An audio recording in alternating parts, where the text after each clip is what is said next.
వర్ధిల్లాలి వర్ధిల్లాలి జిందాబాద్ జిందాబాద్ వర్ధిల్లాలి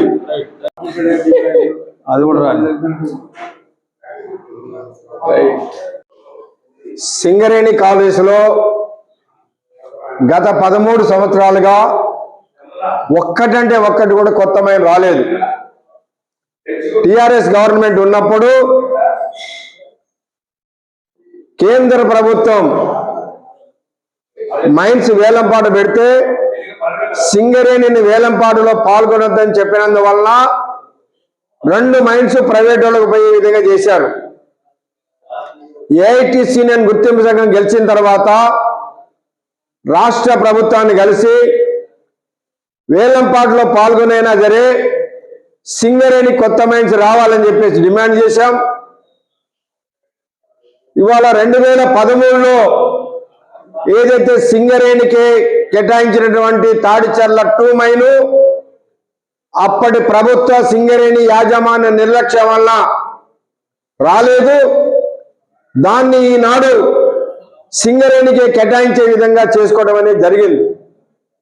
అదేవిధంగా మణుగూరు డిప్ సైడ్ బ్లాక్ కనుక రాకపోతే మణుగూరు క్లోజ్ అయిపోద్ది. 2032 నాటికి ఆ మైన్ సింగరేణికి వస్తేనే మణుగూరు ఇంకొక 25 సంవత్సరాలు నడుతుందని గుర్తింపు సంఘంగా ఆందోళన కార్యక్రమాలు చేపట్టాం.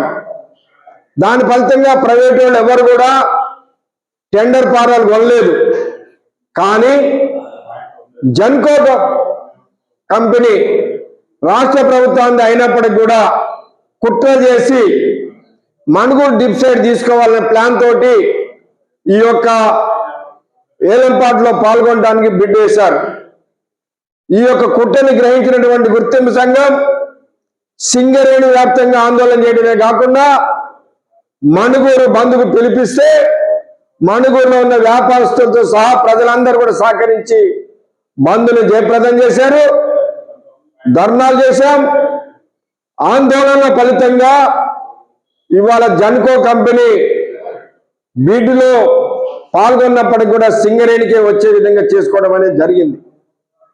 అంతేకాదు తొందరలోనే గత ప్రభుత్వంలో ఏదైతే ప్రైవేటుకు పోయినాయో ఎల్లందు కోయగూడ OC3 సత్తుపల్లి OC3 కూడా తొందరలోనే సింగరేణికి వచ్చే విధంగా ఏఐటీసీ ఆధ్వర్యంలో ప్రోగ్రాం చేస్తామని, గోలేటి మాదారం మైన్స్ కూడా తొందరలోనే వచ్చే విధంగా ఏర్పాటు చేస్తామని, శ్రావణపల్లి మైన్కి కూడా బిడ్లో పాల్గొని అది వచ్చే విధంగా చేస్తామని, ఎన్నికల సందర్భాలు ఏదైతే కార్మికులకు చెప్పామో ఆ పద్ధతుల్లో సింగరేణిలో కొత్త బావులు తీసుకొచ్చి మళ్ళీ ఒక 25-30 సంవత్సరాలు సింగరేణి కంపెనీకి ఏ డోకా లేకుండా నడిచే విధంగా చేయడానికి గుర్తింపు సంఘంగా ప్రయత్నం చేస్తా ఉన్నాం.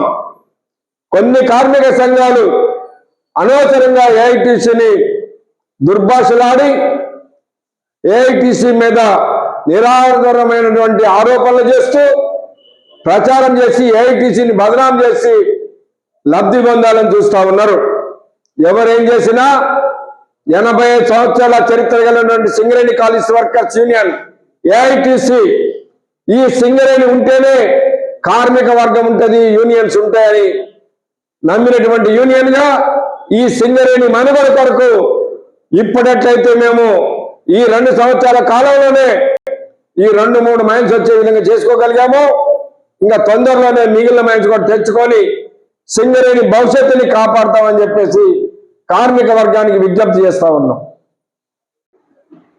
సింగరేణిలో మరొక మైన్ ఈరోజు PKO2 డిప్ సైడ్ బ్లాక్ రావడం కార్మిక వర్గం హర్షాధ్వానాల మధ్య ఈరోజు అన్ని బాయిలలో సింగరేణి కాలేజ్ వర్కర్స్ యూనియన్ ఆధ్వర్యంలో మైన్స్ అండ్ డిపార్ట్మెంట్లో స్వీట్ల పంపిణీ తేనీటి విందు జరుగుతూ ఉంది. దీనికి ప్రధానమైన కారణం మనమందరం అర్థం చేసుకోవాలి. సంస్థకు బ్లాకులు లేకుండా దీని భవిష్యత్ కాలం తగ్గుతూ ఉన్నది. కాబట్టి కొత్త బ్లాకులు రావడానికి అనేక ఉద్యమాల్లో భాగంగా మణుగూరు డిప్ సైడ్ బ్లాక్ మీద అనేక ఉద్యమాలు చేయడం జరిగింది. ప్రధానంగా నిరాహార దీక్షలు, హైదరాబాద్లో నేను, మా ప్రెసిడెంట్ సీతారామయ్య గారు, మా యూనియన్ గౌరవ అధ్యక్షులు ఎమ్మెల్యే గారు సాంబశివరావు గారు వెంటనే హుటాహుటిన హైదరాబాద్కు వెళ్ళి రేవంత్ రెడ్డి గారు ముఖ్యమంత్రి గారితో మాట్లాడాలని.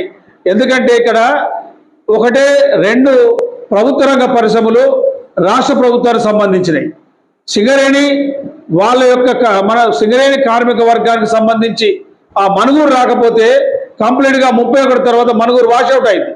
కానీ రెండోది జనుకోది వాళ్ళు సింగరేణి బొగ్గు తీస్తే వాళ్ళు ఉపయోగించుకొని కరెంటు తయారు చేసేవాళ్ళు ఈరోజు సింగరేణికి పోటీగా ఈ పీకే ఓస్ట్ డిప్సైడ్ బ్లాక్ను తీసుకోవాలని రాష్ట్ర ప్రభుత్వం అండదండలతో వాళ్ళు కుట్ర ప్రయత్నం చేశారు.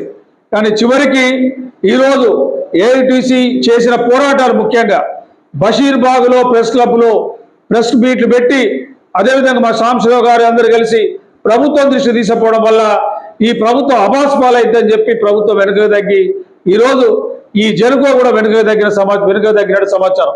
ఎందుకంటే గతంలో కూడా ఇది వేలంలో పాట పాడిన ప్రైవేటు వాళ్ళు 5గురు ఈ అప్లికేషన్ తీసుకున్నందున సింగరేణి మేనేజ్మెంట్ 9% రెవెన్యూ షేర్లు పాడింది.